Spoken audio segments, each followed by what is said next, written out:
This message is sticking for a lot of students as they're placing pledges onto the car to never drink and drive. Something as simple as dead leaves or dry grass can cause a really big problem and start a brush fire. Now, one group is looking to change that, and they say the first place responders might want to check is actually on their helmets. AAA officials say that even when you're stopped at a stoplight, that quick glance at your phone is just enough to take your attention away from the road and potentially cause an accident, leaving one resident without their medication until two Good Samaritans delivered a bit of kindness. If you drive on Woolridge Road in Chesterfield, you might have passed by this speed enforcement camera. This is solid ice. This is from the recent winter storm that's causing people to slip right into the emergency room. Students and community members can use this forum right here to submit their thoughts online ahead of time. Governor Abigail Spanberger begins advancing her policy agenda. It's been 1 month since she took office as Virginia's first female governor. Critical medical information like allergies or emergency contacts isn't always easy to find, especially if a rider is unconscious at the scene. Now, one group is looking to change that, and they say the first place responders might want to check is actually on their helmets. The Hit Me Helpers Foundation is a group using their head when it comes to motorcycle safety. They design QR codes linking to a rider's specific medical records, including their blood type.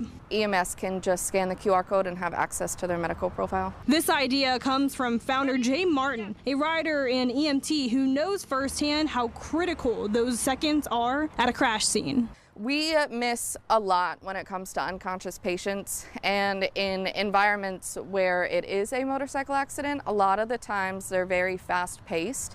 Martin is also working to get EMS agencies on board. They are intrigued by the idea and would like to explore a partnership.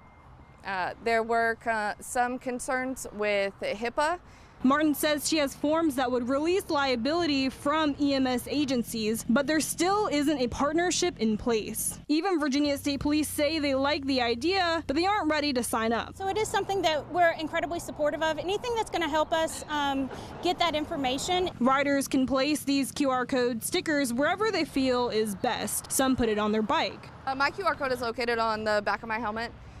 I found that it is, for me personally, one of the best locations because in an accident, you're less likely to hit the back of your head. The foundation also offers wallet cards for riders who don't want to place their sticker onto their helmet. But the need for this kind of tool hits close to home for Martin as she encounters close calls every day. Cars don't look for us.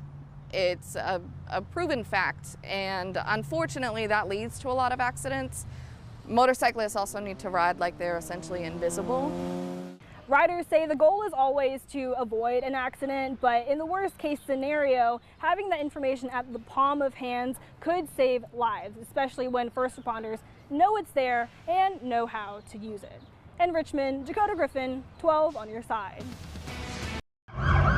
The sun hasn't even set and RPD is already shutting down 18th Street in Shockoe Bottom. I only come down here for St. Patrick's Day, and besides that, I don't come down here.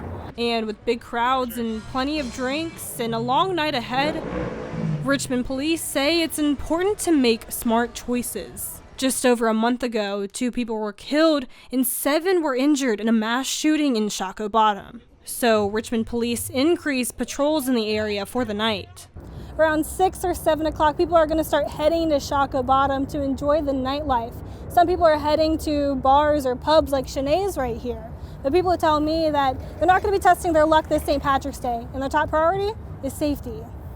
Officers say if you're celebrating, don't push your luck.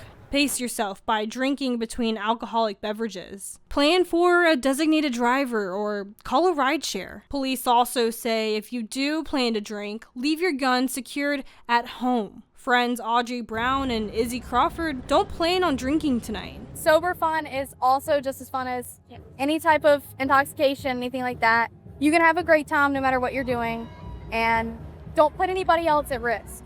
But for Jay Jones, he says that he and his friends are drinking, but they definitely don't plan on driving. Yes, we Uber. We were at Shamrock, and then we went to River City Road. Just here with my boys, just had to have a good time.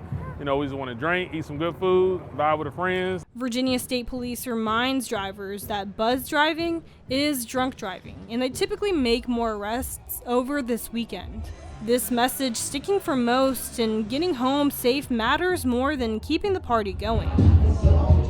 I don't feel like there's any circumstance in which you should drive intoxicated or an influence of anything, honestly. Reporting in Richmond for VCU Insight in the newsroom at VCU, I'm Dakota Griffin.